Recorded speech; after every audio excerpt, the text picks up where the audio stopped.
भगवान की इस पावन चर्चा में यहाँ पे एकत्रित है। अगले वर्ष आप लोग कथा सुनेंगे या नहीं सुनेंगे ये माता रानी जाने, क्योंकि कल किसने देखा है, कल की बात कल पे छोड़ देते हैं, लेकिन जो अपना वर्तमान है उसको हम लोगों को सुधारना चाहिए। तो जिन भक्तों ने भगवान की इस कथा रूपी पावन गंगा में डुबकी लगाई है, भगवान उनको धन धान से संपन्न रखे और इसी प्रकार से अपना अनुग्रह उनके ऊपर बनाए रखे। सिया रानी में सभी जग जानी, करहु प्रणामी जोरी जुग पानी। हर क्षण हर कण कण में समाये हुए उस परम पिता को बारंबार हम लोग प्रणाम करते हैं। उनकी जब कृपा दृष्टि बरसती है तभी हम जीवों का उद्धार होता है। बिना उनकी कृपा दृष्टि के हम लोग एक कदम भी नहीं चल सकते हैं। सीताराम शरण रति मोरे, अनुदिन बढ़ई अनुग्रह तेरे। भगवान से ऐसी प्रार्थना की जाए कि हे प्रभु, आपके श्री चरणों में मेरा प्रेम दिन प्रतिदिन बढ़ता ही जाए। और भगवान की ऐसी करुणा है कि जो एक बार उनके इस कथा दरबार में हाजिरी लगा लिया, आ गया, तो भगवान उसके ऊपर विशेष कृपा करते हैं। भगवान की जब इच्छा होती है तभी जीव जो है इस कथा पंडाल तक पहुंच पाता है और कथा सुनकर अपने जीवन को धन्य बनाता है। जब बड़े बड़े आताताइयों ने भगवान से विद्रोह करके, भगवान से लड़ झगड़ करके अपने जीवन का उद्धार करा लिया, तो इस बात से आप बिल्कुल आश्वस्त हो जाइए कि भगवान की कथा में आप बैठे हैं, भगवान से लड़ने नहीं बैठे, उनकी कथा सुनने बैठे हैं। तो आपके जीवन में भी आने वाले संपूर्ण कष्ट नष्ट हो जाएंगे और आपके अहोभाग्य का उदय होगा। और एक बात और आपसे हम कहना चाहेंगे कि भगवान के वैकुंठ धाम जाने के लिए वही जीव अधिकारी होता है जो भगवान की कथा बड़े ही प्रेम से सुनता है। भगवान की कथा का श्रवण पान जो लोग प्रेम से सुनते हैं और अपने जीवन में उतारते हैं, भगवान उन्हीं पर अपनी कृपा दृष्टि देते हैं और उस जीव का उद्धार करते हैं। कथा में प्रवेश हम लोग पाएंगे। आइए भगवान नाम संकीर्तन करते हुए अपने वाणी और मन को थोड़ा पवित्र करें, कथा में मन लगाएं। आज अंतिम दिवस की कथा है, सारा संक्षेप में ही कथा होगी। सभी लोग भाव से भगवान का नाम उच्चारण करेंगे। सीताराम सीताराम सीताराम सीताराम सीताराम सीताराम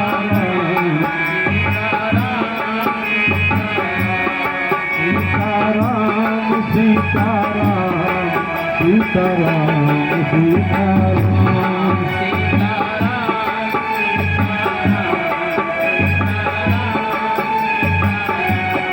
सीताराम सीताराम सीताराम सीताराम।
सीताराम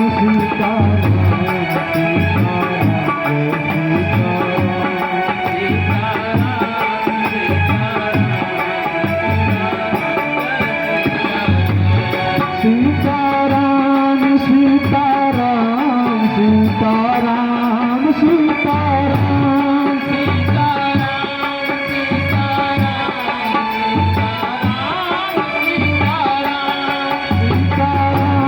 सीताराम सीताराम सीताराम सीताराम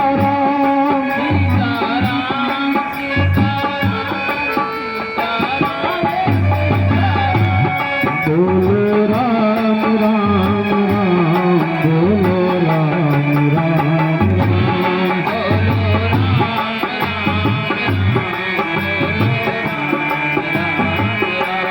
बोलो राम राम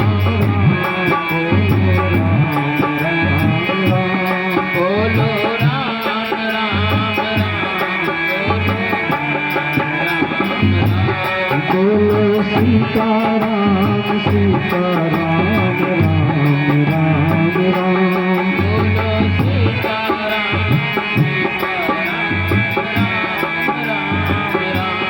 बोलो राम राम राम बोलो राम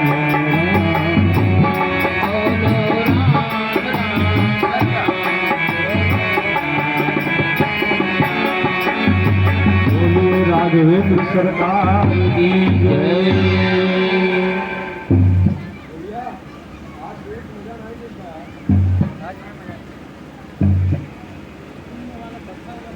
आइए हम सभी लोग सीधे कल की कथा से जुड़ जाते हैं। समय अभाव है, कथा को भी विराम देना है आज। संत लोग कहते हैं कि कथा, भगवान की कथा चित्रकूट तक ही गाई जाती है। क्यों कहते हैं? क्योंकि हम भगवान की कथा गाने बैठे हैं, मर्यादा पुरुषोत्तम श्री रामचंद्र की कथा गाने बैठे हैं। हम राक्षसों की कथा गाने के लिए नहीं बैठे हैं। और जितने संत महात्मा या भगवान के पावन चरित्र का दर्शन होता है वह चित्रकूट तक प्राप्त हो जाता है। इसके बाद तो जैसे आगे आप बढ़ेंगे राक्षसों का ही बोलबाला मिलता है। तो भगवान के संत और भगवान के भक्त उन्हीं का गुणगान करने के लिए हम लोग इस कथा में आते हैं। तो भगवान के उस परम भक्त को हम लोग कल रास्ते में छोड़ दिए थे। आज उस परम भक्त को, उस परम भक्त के विषय में थोड़ा बहुत और आप दर्शन करके चलिए। और ये परम भक्त है कौन? श्री भरतलाल जी। भरतलाल जी भगवान के अनन्य भक्त हैं। अगर भरतलाल जी न होते तो भक्ति की महिमा कौन बताता? भरतलाल जी न होते तो भाई भाई का प्रेम क्या होता है कौन सिखाता? भाई भाई का प्रेम भरतलाल ही हम लोगों को सिखाते हैं। चलत पयाद खात फल पिता दीधित गिराज, अजात मनावन रघुबर ही भरत सरिसी मोयाज।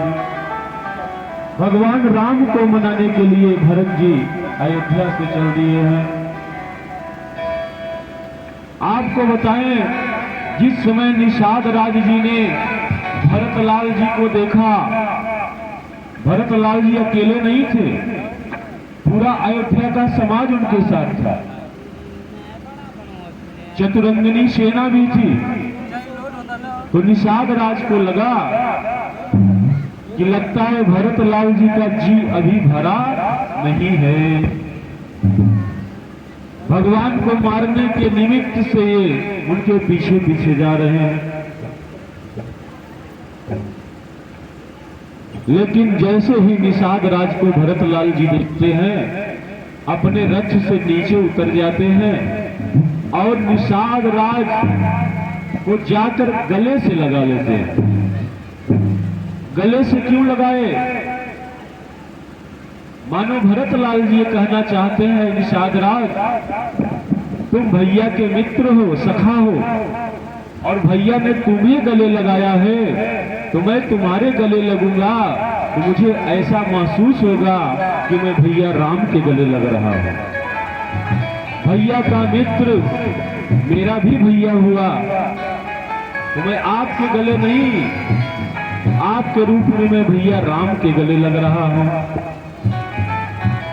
और जब निषाद राज ने भरत के इस प्रेम का दर्शन किया तो निषाद राज स्तब्ध रह गए। जिसके विषय में मैं गलत सोच रहा था वह कितना भक्तमय है।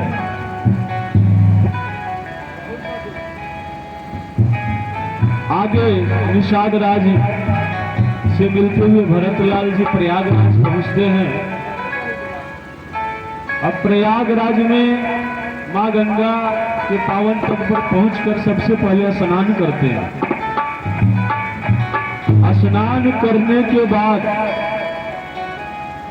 पहली बार भरतलाल जी तीर्थराज प्रयाग मां त्रिवेणी से कुछ मांगना चाहते हैं। उन्होंने कहा मेरे वंश में देने की परंपरा है, लेकिन मैं आज कुछ आपके सन्मुख निवेदन करना चाह रहा हूं। बोले मांगिए भरतलाल, क्या मांगना चाहते हैं? अब भरतलाल जी ने कहा कि मां अर्थ न धर्म न काम रुचि, अर्थ न धर्म न काम रुचि, अगति न चाहूं निर्वाण। ऐ मां मुझे अर्थ नहीं चाहिए, मुझे धर्म नहीं चाहिए, और न मुझे मेरे अंदर कोई कामना है, मुझे काम भी नहीं चाहिए, और तो और गति न चाहूं निर्वाण, मुझे मोक्ष भी नहीं चाहिए। और जैसे ही भरतलाल जी ने इन बातों को कहा, मां त्रिवेणी तीर्थराज प्रयाग सभी लोग हाथ जोड़ के सामने खड़े हो जाते हैं, हाथ जोड़ लेते हैं। कहे भरतलाल जी मेरे पास देने के लिए यही 4 चीजें थी और आपने चारों को मना कर दिया। और दूसरी लाइन में भरतलाल जी ने क्या कहा? बोले जो मैं मांगना चाह रहा हूं वो आपके पास है। जन्म जन्म रति राम पद यह वरदान नया। ऐ मां अगर देना चाहती हो तो यह मुझे वरदान दे दो कि भगवान श्री राम के चरणों में जन्म जन्मांतर तक मेरा प्रेम बना रहे। ये है 2 भाइयों का प्रेम। अर्थ न धर्म न काम रुचि, हम लोग इन्हीं 4 चीजों को मांगते हैं। और भरतलाल जी ने कहा कि ये 4 वस्तुएं हमें नहीं चाहिए, हमें तो भगवान के श्री चरणों से प्रेम हो जाए, ऐसा वरदान दे दीजिए।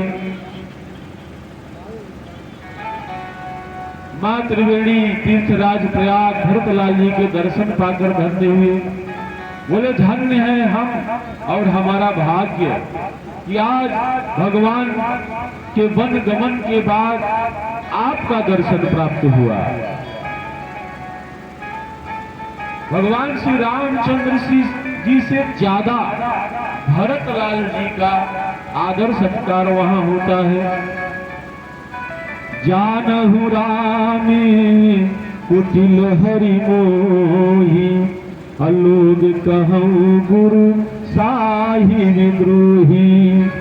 सीताराम चरण रति मोरे, अनुदिन बढ़ाऊं अनुग्रह तोरे। इसी लाइन को अपने जीवन में आप लोग भी उतार लीजिए।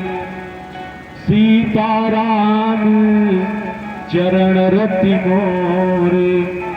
ऐ भगवान, अगर आप मुझे कुछ देना चाहते हैं, ऐ प्रभु कुछ यदि आप देना चाहते हैं तो बस यह दीजिए कि आपके श्री चरणों से मेरा प्रेम बना रहे। और जब भगवान के श्री चरणों से आपका प्रेम हो जाएगा तो दुनिया की कोई भी वस्तु आपके लिए दुर्लभ नहीं है।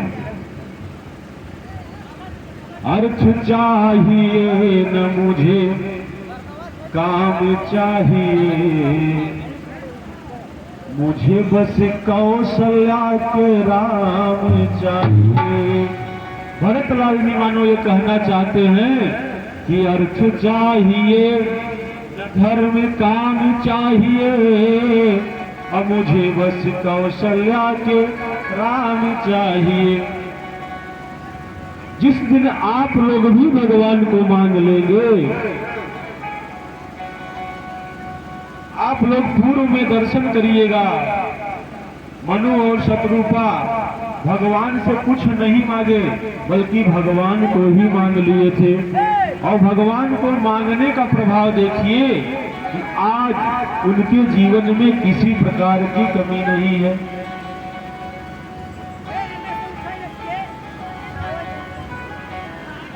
जाना मरम नहात प्रयागा, मगन होई तुम्हारे अनुरागा। इस प्रकार से भरतलाल जी महर्षि भरद्वाज जी के सामने अपने आप को ही दोषी ठहराते हैं कि सब कुछ मेरी वजह से हुआ। अगर ये अभागा भरत न होता तो आज भैया राम बन नहीं जाते। अगर आज यह भागा भरत नहीं होता तो मां सीता बन नहीं जाती, लखन भैया बन नहीं जाते।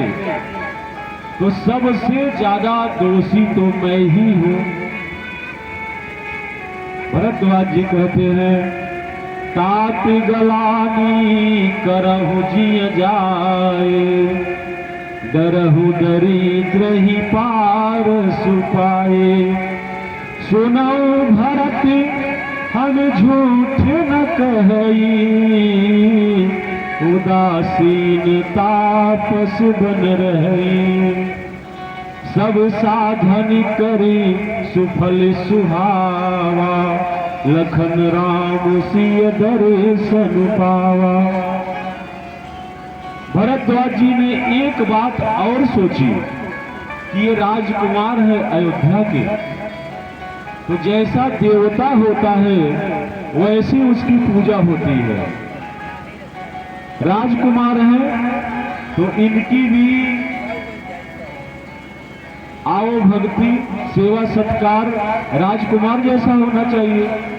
उन्होंने रिद्धि सिद्धि को प्रेरित किया और देखते ही देखते प्रयागराज में अयोध्या से भी ज्यादा सुखमय जीवन दिखने लगा। सारे प्रजा उस जीवन का आनंद लेते हैं, लेकिन भरतलाल जी उन सब से अलग रह के भगवान नाम संकीर्तन करते हैं।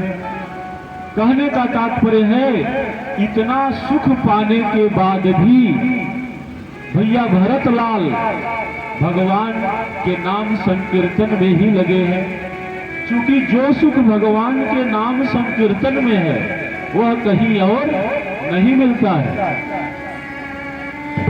और एक बात आपको बताएं, व्यक्ति के जीवन में जब कभी वह गीत गुनगुनाता है, कोई भजन गुनगुनाता है, तो दो स्थिति रहती है। स्थिति कौन रहती है? या तो वो बहुत ज्यादा खुश है तब गीत गाता है, या तो वो बहुत ज्यादा दुखी है तब गीत गाता है। गीत अगर आपके मस्तिष्क से गुनगुना रहे हैं तो आप इस बात का अनुभव करिएगा, या तो आप बहुत ज्यादा खुशी रहेंगे तब आपके मुंह से गीत निकलेगा, या तो आप बहुत ज्यादा दुखी रहेंगे, तब आपके मुंह से गीत निकलेगा। अनायास दुखी हो जाएंगे तो अनायास भगवान की याद आएगी और उनके श्री चरणों में इतना प्रेम हो जाएगा कि आपके मुख से गीत के वो शब्द, वो गीत नहीं कहे जाएंगे, बल्कि आपके हृदय की मनोदशा है। मेरा कोई नहीं सहारा बिनी तेरे, गोपाल संवरिया मेरे। मेरा कोई न सहारा तेरे, गोपाल संवरिया मेरे। कोई न सहारा बिनी तेरे,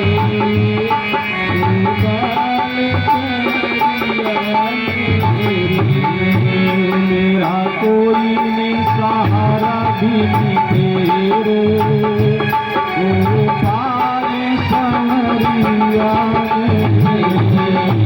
मेरा कोई न सहारा बिनी तेरे, गोपाल संवरिया मेरे।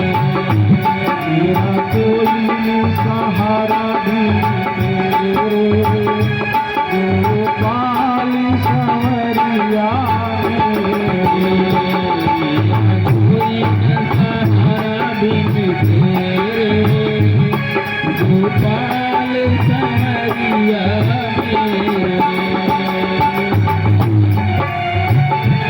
भगवान का नाम आपके मुख से कैसे निकला,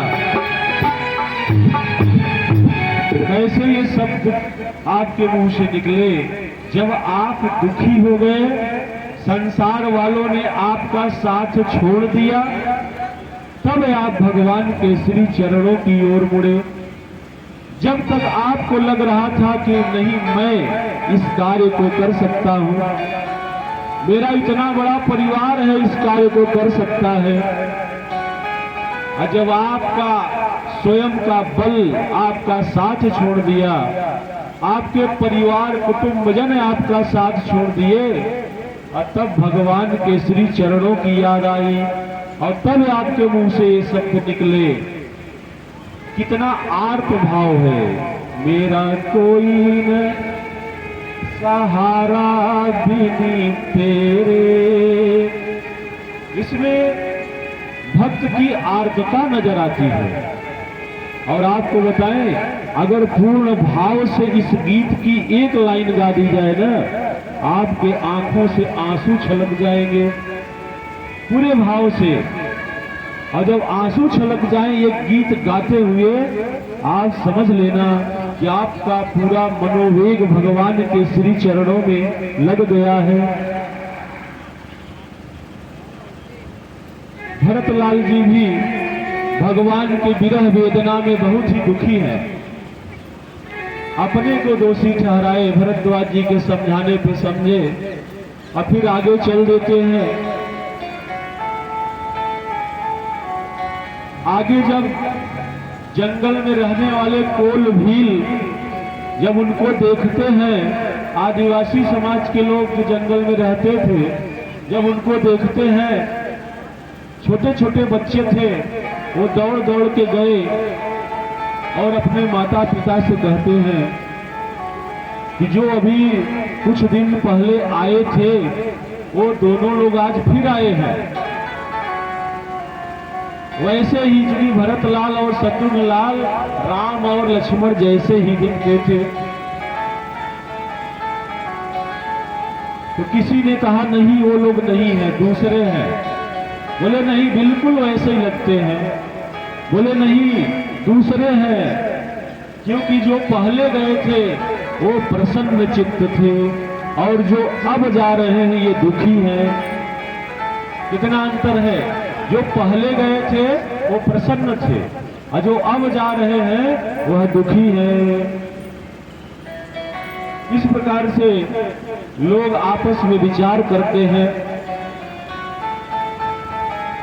और जंगल में रहने वाले लोगों को जब एकाएक इतना दिव्य दर्शन होता है तो अपने भाग्य की प्रशंसा करते हैं।